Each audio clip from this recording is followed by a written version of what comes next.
The next episode, we got my main man, Keegan Brewster. Big reform, doing big things throughout the country with the trucking, with prison reform. So y'all make sure y'all stay in tune with that. Got my man here, Ed Hennings, host, myself, guest host, producer of the show.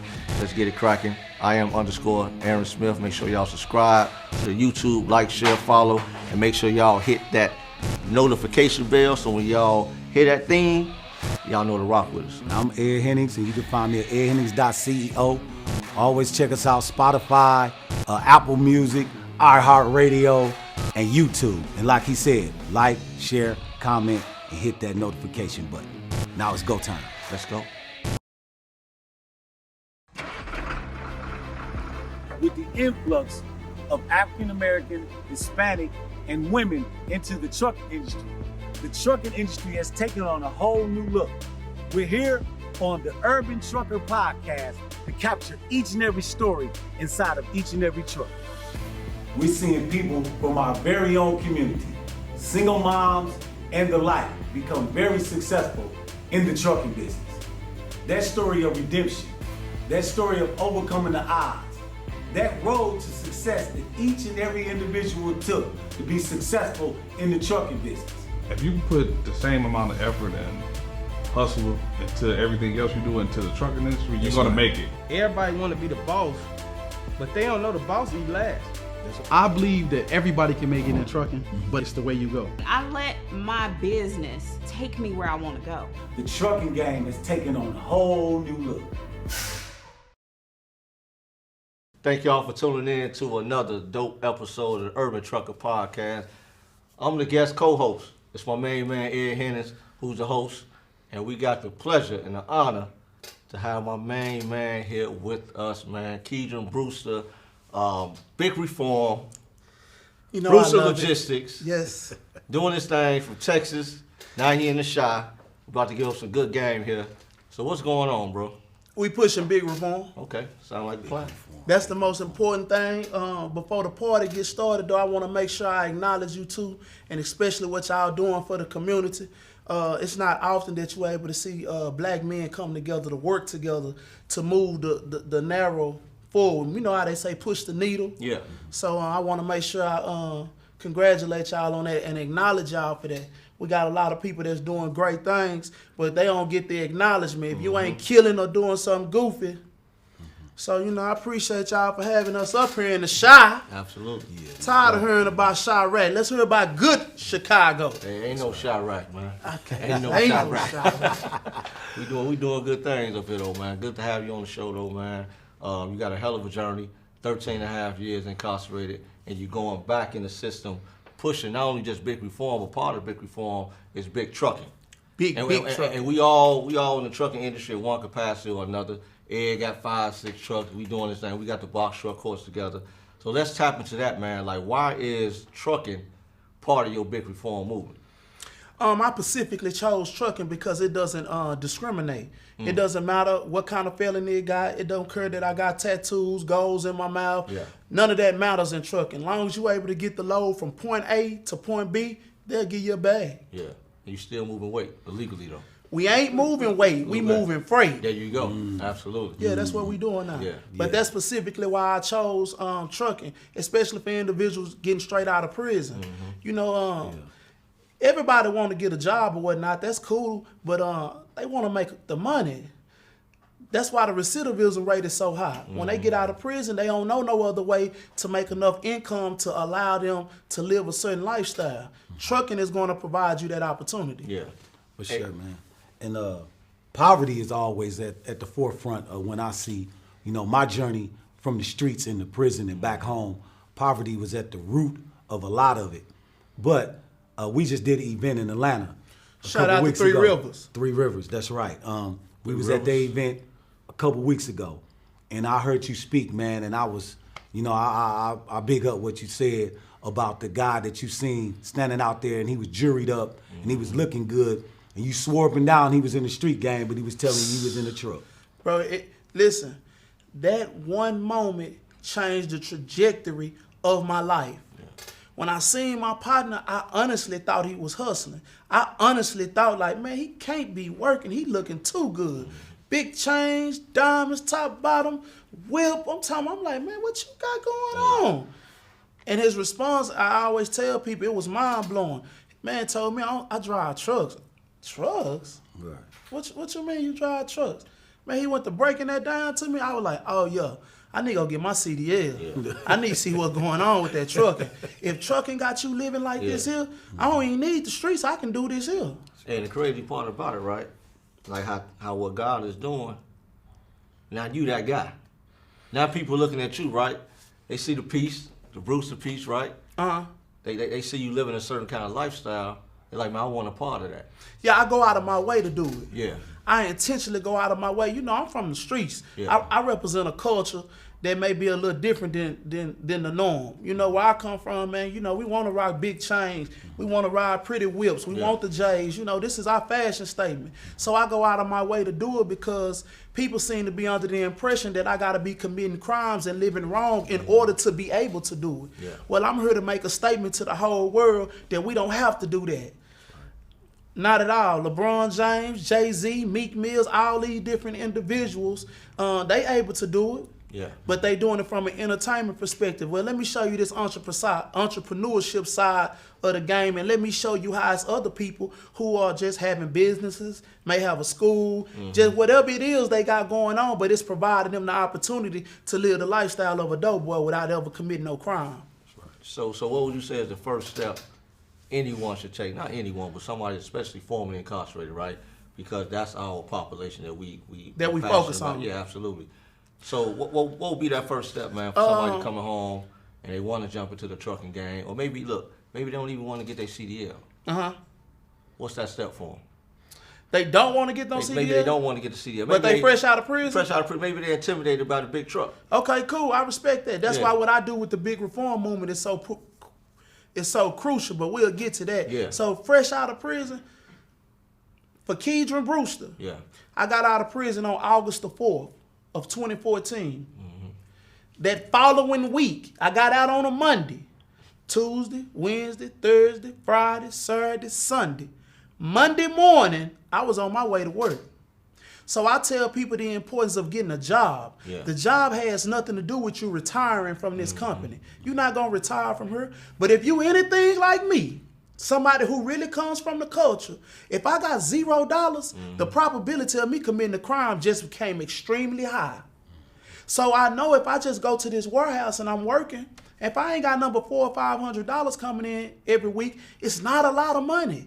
But it's enough money that's going to put me in a position to be able to make it from week to week until I'm able to put another plan in place. Because if you coming straight out of prison with $0, I often tell people prison handicaps us from the standpoint you get 3 free meals, you get a place to lay your head, you get a shower, clean clothes. Okay, well, the day they release you back into society, you have just became responsible for all those things. Yeah.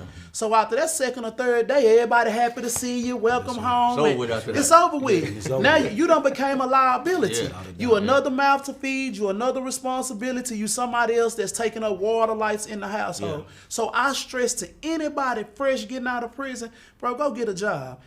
It's not about you. I don't think you're going to retire from McDonald's, Coca-Cola, the warehouse, wherever you get the job at. The point is not to retire from there. It's just to have some type of income coming in. And also to get that routine going, right? I say it's the ABC. Creatures of habit. Get a job, better job, and then a career. You got to start off somewhere.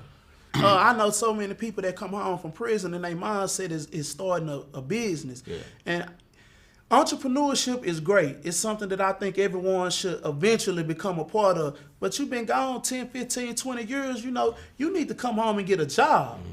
Once you get that job and you begin to get that experience and get back acclimated with society, dealing with the computer, emails, and just really adjusting, then let's venture off and start trying to get a job. But I know too many people that want a business, you can't even handle a job. That's right. How you going to run a business, but you can't even get up and go to work every day? That's right. Let me ask you this question. With us all have served time, you 13, I did 20, you did almost 10. So that's a lot of time up here right now. And I just want to ask you, because I know what was going through my mind when I was incarcerated. With you now with the big reform movement, and it's like people know who Brewster is before Brewster even walked in the room, right? So did you have a vision when you was in there, or did you just say, you know what, I'm gonna help one person, and it just went from one person to the next person, or you already knew coming out, I'm finna help the whole world? I didn't know none of this when I was walking out of prison. I never knew that none of this was gonna take place. This is why I tell people the importance of just taking one step at a time, putting one foot in front of the other. When I started my trucking company, it was just about me trying to learn the game. You know, when you first get that first truck and trailer, everybody think, voila, I'm rich. That's incorrect. You finna work like no. It done got serious now. You just boy, that truck note, that insurance, that fuel, maintenance, trying to find. It just got serious. But people don't know that. You know what I'm saying? So for me, man, as time went to progressing, I started noticing that it's a lot of people that's willing to get into the truck, but they scared. So for me, when it was time for me to do my thing, I met my homeboy and I was fascinated with it. The number one question that was going through my mind was like, damn, man, can I drive this big old ass truck? Right. You know what I'm saying? I'm kind of like, damn. Because in my mind, a truck driver, right. That's right. I ain't accustomed to seeing no players that so you know, I'm kind of like, man, can I even do this? A new face. Man, my partner say, man, he worked for Red Rider. He say, man, come to my job, I'm gonna put you in my work truck. He say, the only thing, bro, if you ain't for real about really trying to change your life and do something, don't have me risking my job for you and you ain't for real. I'm like, nah, I'm serious. I want to shoot my shot. Man, I went to his job. Man, he put me in that truck, bro. And once I got in, I went to making them lefts and them rights, and I'm bagging up. I'm like, damn, I can do it. Yeah. Once I saw that I could do it, it built my confidence to allow me to now I'm ready to take on the world. So I know the importance of just that small exposure. Yeah. When people come home from prison, people be like, Brewster, you hair up and put him in the truck? Yeah. I want to build his confidence up. I want to build his self-esteem up. Yeah. Because once they know that I'm able to do it, now sky's the limit. Now I'm finna try it. Now I'm ready to jump. Woo! You see what I'm saying? Yeah. So that was the process for me. Gotcha. So let's talk about a little bit about the numbers behind the game, man. A lot of people are, enticed to jump into trucking because they hear about, all the money that you can make, whether you're dispatching, brokering, or whatever you're doing, right? And we can kind of tap into that, like, how has that experience been for you? I know it's ups and downs with the game, especially with the fuel. You doing intermodal stuff, right? So how has that been for you during this whole crisis with the fuel and even hiring the right employees? So hiring the right employees is nothing to me. I specialize in hiring individuals that's coming home from prison or guys that's in the streets. So I got a waiting list longer than, you know what I'm saying, forever for guys that's trying to come work. But as far as the money go, so first and foremost, you need to understand you're not finna get rich from one truck and one trailer. Yeah. You got so many people that'll go buy one truck and one trailer and they think, voila, they'll go to bricks. That's not how this go. You finna go through multitude of ups, downs, situations, and problems. But once you master that first truck, the money gonna come from having multiple trucks. I got 4, 5, 6 trucks, and then, off each truck, let's say, for instance, I might not make number $1,500 profit off this truck. Yeah. But if I got 5 trucks, $1,500 profit, that's about a week. Yeah. Now you making some money. Yeah. But if you looking to make all this money from one truck, you don't have a dedicated lane, you don't have relationships. Yeah. These are things that are pivotal into making that bag that everybody talks about. You don't got no relationships. I'm glad you mentioned that word, right? Like, we had a chance to chop it up, man, for a while, right? And one of the things I know that you big on is relationships. So it's worth more than money. Absolutely, the value in it, right? So how were you able to translate that from the streets to the trucking industry? Because we know relationships can kill you or it can put you in a position to be all right. So how are you handling that on this side of the game? So I often tell people, man, your character gonna take you places money can't. Yeah. So when I give people that game, it's from the standpoint of understanding, keeping your word. One of the reasons my name is so respected in the streets and in the prison system is because I'm somebody who's always stood on their word, always stood on their name. So it's the same thing in the trucking industry. Once they see your worth, they see your value, they know you about business, man, them people are open up the doors and let's go. Yeah. So a dude asked me, Brewster, man, I'm trying to get a contract. Everybody talk about contracts. So first of all, One of the reasons you won't get a contract is because you don't have enough equipment to move it. Meaning, if they give you 100 loads, but the loads got to be they gave you 100 loads. These 100 loads got to be moved within 30 days. You don't have the equipment to get it done. So they're not going to give you the contract. That's first of all. Second of all, you asking for this contract, but you not proving. From the standpoint, if you have a flat, is you going to still be able to get the load done? If one of your drivers call in, or y'all going to still be able to get the load done? So these are things that take time. You have to build that relationship. It's to the point to where them people know that if they trying to get a load moved, just call Brewster. It don't matter if a driver call in, a truck break down, they have a flat, it don't even matter. Brewster's not going to call us. I often tell people, once we take the load, we taking it. I don't care what we got to do. But that's the difference between Brewster Logistics and a normal, regular company. I pride myself on, if I'm doing business with Ed, you gave us 10 loads to get done, we're going to get them 10 loads done, despite whatever may come up on our end. That ain't your problem. Right. Me having a flat tire or one of my trailers breaking, that ain't got nothing to do with Ed. Right. Hey, I gave you them 10 loads. Can you get it done? Yes or no? So the character, the relationship, all those things are worth more than the actual money. The money is byproducts of those things right there. Yeah, kind of reminds me of something like your gift will get you there, but your character will keep you. Yes, sir. Powerful. Yeah. So how many trucks is right now under Brewster Logistics that you run? 10. 10. And that's hot shots and semis. And semis together. That's hot shots and semis together. Okay. So the hot shots, we move empty containers. Okay. It's a little niche that I was able to find. And the semis, you know, if you got a semi truck, it ain't nothing to move that. Yeah. But with them hot shots, that's a specialized type of situation. Okay. Now, with us being from up north, I'm from Milwaukee, you from Chicago, and you from Dallas. Have you ever had a chance to look at anything as far as what's going on in the southern states, like a Houston, or Dallas, or Atlanta, or Memphis, as opposed to what's going on in the Midwest region, of Detroit, Michigan, or Chicago, Illinois, Cincinnati, Ohio? Have you seen any differences in the transportation industry from regions like that, or is it all pretty much the same to you? It's pretty much the same to me. I think people overcomplicate things from the standpoint of, well, they doing this there and they doing this there. Yeah. I'm doing what's going to work for me and Brewster, for me and my team. No, so what works for us may not work for you. Yeah, what works for you may not work for him. I often tell people, you got to figure out what's going to work for you and what you got going on. No, what Ed doing might not fit what Brewster doing. Right. What Brewster doing might not fit what Ed doing. Right. So I'm more than sure that it's different systems in Chicago, Milwaukee, Kentucky, Georgia, Texas. Everybody has their own little system or whatnot. So somebody like me, I'm gonna take some game from you. I'm gonna take some game from him. You know, I'm a student of the game, so I'm always soaking game up from various of people throughout the country and seeing how I can just add it to what I already got going on. No, definitely. And you said the container loads are empty.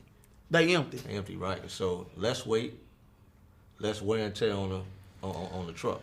I ain't gonna say that. You know, you're gonna meet a lot of people that say, man, bro, man, we ain't moving them containers. Them containers ain't doing nothing but tearing my truck up, or it's burning all this fuel. But I tell people, while you worried about looking for a load, I already know where the loads is at. Gotcha. I didn't buy the truck for it to be pretty. Yeah. I bought the truck to tear it up to make money. I got a big, pretty personal truck that's sitting out there that I can just go jump in when I want to floss. Right. You know what I'm saying? I bought the truck to tear it up to make money. Something to get something. It's they that don't simple. Give up nothing.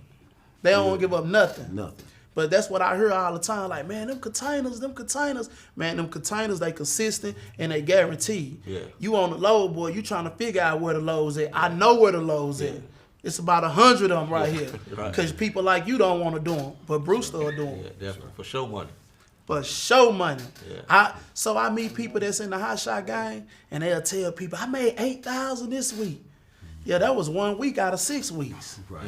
I need to be making $3,000 to $4,000 consistently. Yeah. I don't need to sell my $8,000 once every 3-4 weeks. That's right. I need consistent money. That's right. Yeah. So that's what I focus on. What about your team, man? Who you got over there that's kind of really helping you put this thing together where you can maintain that infrastructure for 10 trucks? So of course, you know, we got the in-house personnel with the dispatchers, people that's working. But as far as my team, I often tell people my team is God. In trucking, people gonna come and go. In business, people gonna come and go. For sure. So I don't build my business based off of no one specific person. You know, everybody is replaceable at the company, including myself. Right. You know what I'm saying? My business is built for it to be able to run with or without Brewster, with or without Ed, with or without Aaron. Now, granted, my hiring process puts us in a position where we searching for the best talent. Yeah. But I don't have no problems with telling you, man, you ain't gonna cut the bill, baby. We trying to win a championship, man. You ain't gonna fit the bill, man. That's right. That's right. So when you say team, my team gonna be God, and after God, you know, just the support of the culture, the support of the streets, the support of guys like you. That's my team. Cause when it come to running my business, the way I run my business is not gonna be the same as me and you sitting up here kiki kakan and kicking it. Cause Monday morning when it's time for that load to leave and you ain't here, bro, I'm gonna be tripping. Yeah. So I like to keep those things separate. Yeah. Speaking of the streets, man, let's talk about from the streets to the suites. Yes, sir. That's one of my #1 best-selling books. That's available on Amazon, on all platforms. But it's just showing people how to go from the streets to the suites, and the suites ain't got nothing to do with no money. The suites is really about a mindset, a lifestyle. Yeah. The suites for me is like today, Saturday, man, I'm finna leave here, man. I'm finna go see Chi-Town, have me some pizza, have me a drink, kick it, a whole bunch of positive, good energy. That's the suites. A lot of people get the suites confused with having money. The suites is peace, prosperity, love, good energy. That's all it is. And I just show people the outline as far as how I started with one truck and how I ended up to where I'm at right now.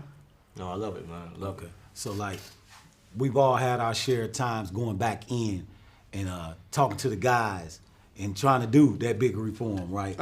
And I can remember when in my hometown of Milwaukee, I'm legendary up in there, just trying to get everybody to understand about this change, like you said, how to do it. Somebody came up to me with a phone. They was like, "You need to see this guy," and it was you. And it was the guy saying, "How much time did you do?" He said 20. "How much time you do?" 30. "How much time?" So you went across the room, and I've been following you ever since.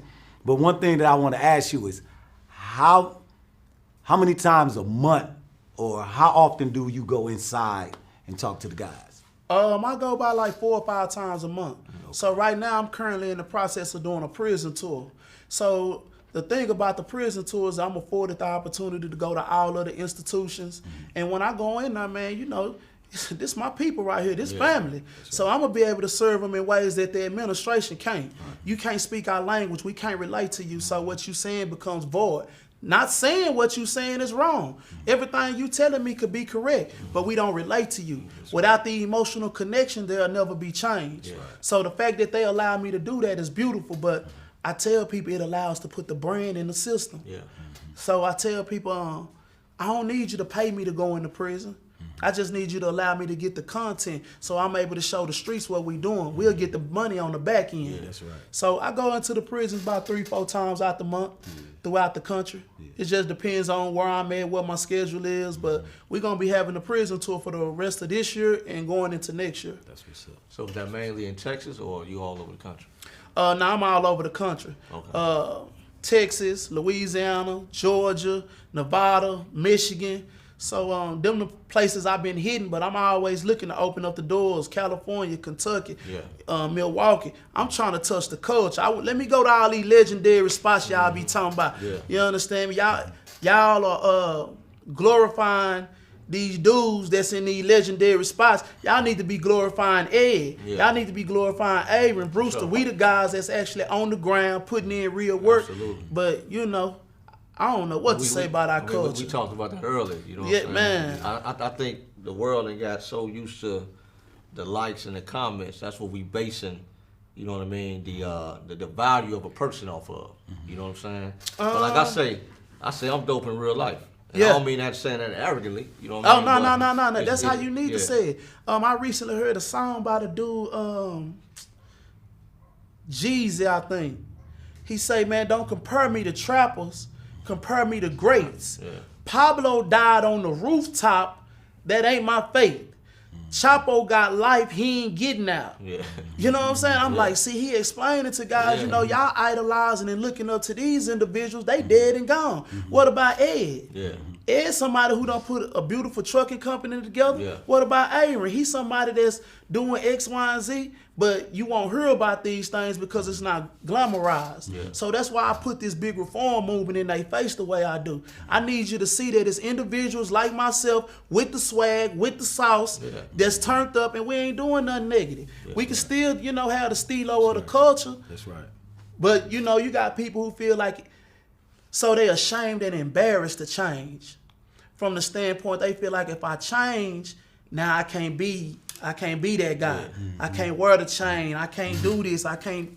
But you can still be that guy. So that's why I put that big reform in their face like that. But I will say this is that I'm watching, as you see on the shirts, I'm watching rappers, I'm watching athletes all get involved in the transportation industry.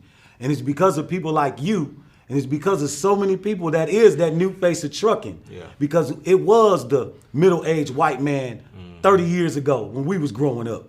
But now we getting to see the swag, the sauce, getting out of that truck. Right. Which we didn't see before. Right. But now with more people of color and women, I'm seeing women get out of trucks with high heels on, face all made up, hair done. Like, damn, she driving the truck. I be like, she driving a truck like that? So what Tiger did in golf, what Venus and Serena did in tennis, what you seen, what Jordan do in basketball, you seeing people like you and so many others do in the transportation industry by changing that whole look. And it done created a lane for me.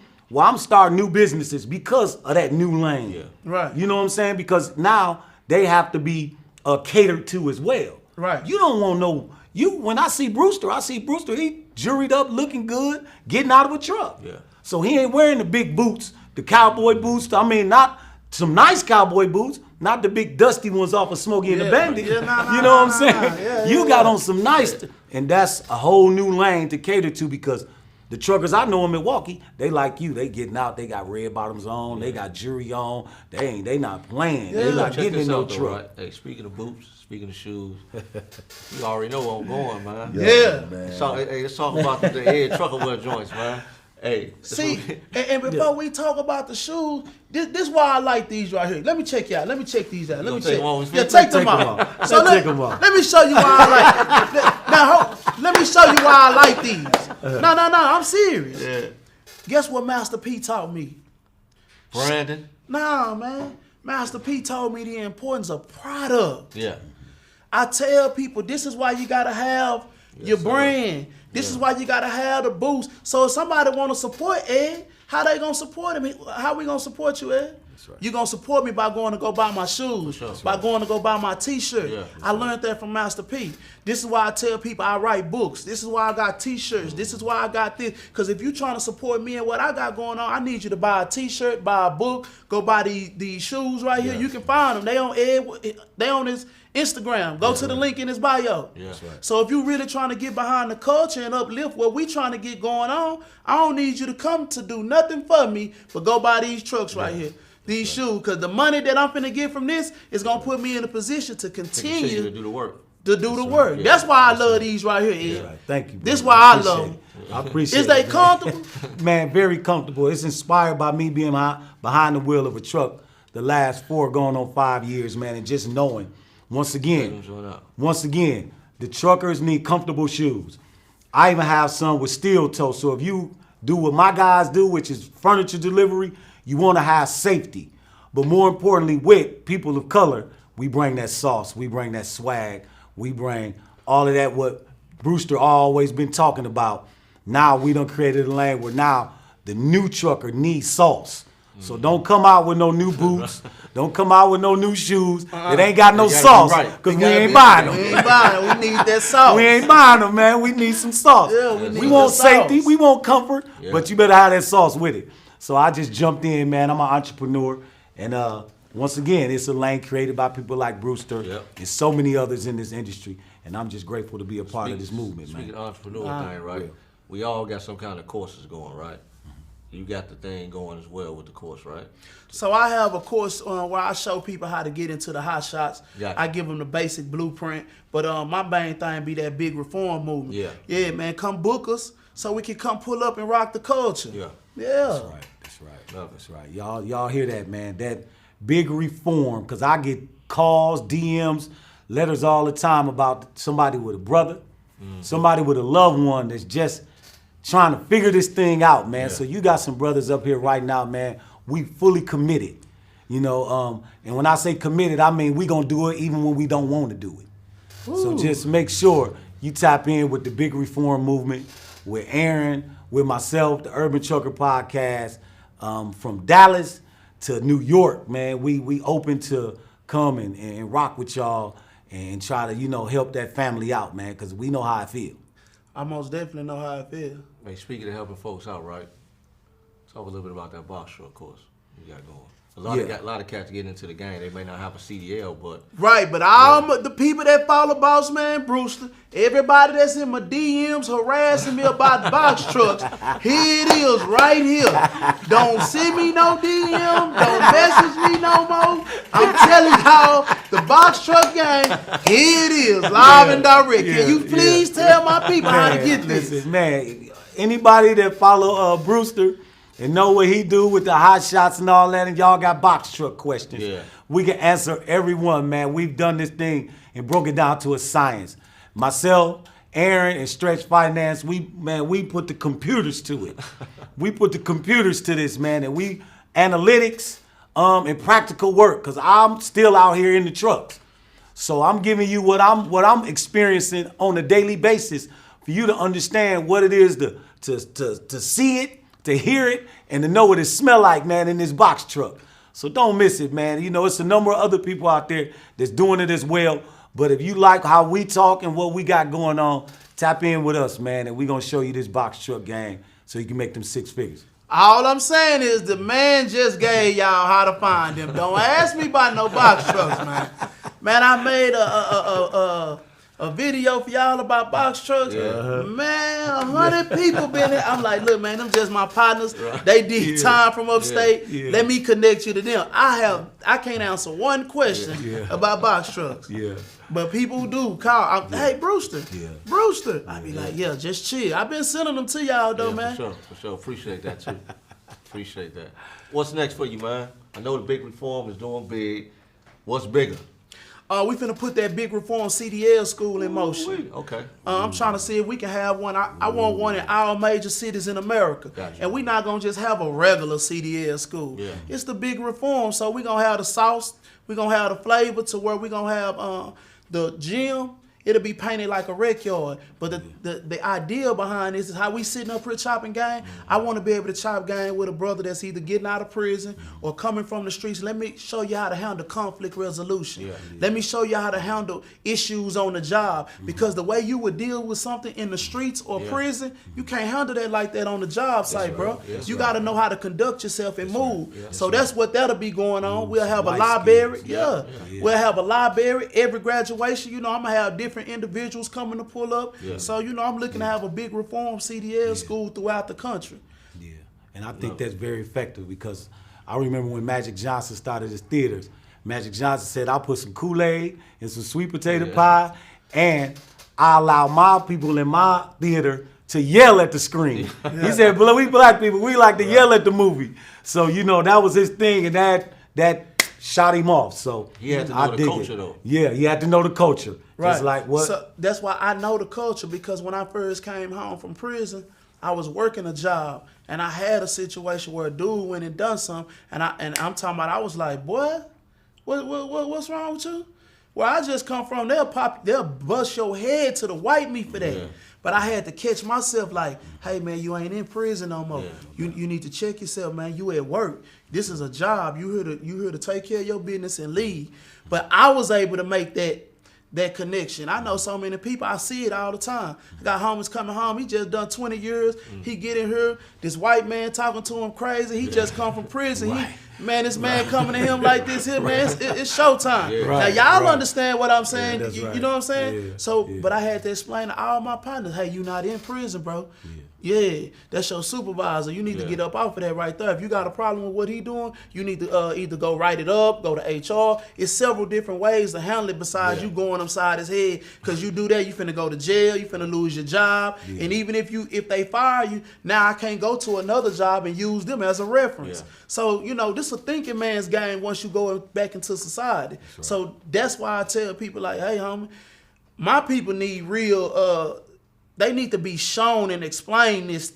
You see what I'm saying? Because like I say, bro, when I came home and homie did that to me on the job site, my first thought was the popping. That was my first thought, but that's because I'm fresh out of prison. And in prison, had you did this to me, it would have been, this is how I would have handled it. Versus now we in society, no, sir. That's going to end, you're going to end up back in jail, you're going to lose your job. It's just a no-win situation. That's right, that's right. And man, I just want to say thank you because you talked and gave us a lot about, you know, just succeeding. You know, from where we come from, we need that. We need to know the blueprint. We need to know what it looked like in order, because I didn't even get into the trucking industry till somebody sat in my chair and gave me some insight into the trucking business. And that got me started. So I appreciate what you're doing. And that brings us to our final mile moment, which it makes me think about success. Brewster talk about a lot about how to succeed in this segment of the Urban Trucker Podcast. And success is on purpose. You succeed on purpose. Yes, sir. You when you on a hill and you make an accident and fall and trip, you fall downhill. But you have never seen a person standing at the bottom of a hill, trip and fall up that hill. So how you get up that hill, you're gonna get up that hill on purpose. You can come down it on accident, but you can't go up it on accident. All those people at the top of that hill, they got there on purpose. This is the Urban Trucker Podcast. We had the special guest today, my main man, Aaron Smith from Escaping the Odds. And we had the legendary boss man, Brewster, man, with the big reform movement, man. Big reform. Give us some of that words of wisdom, man.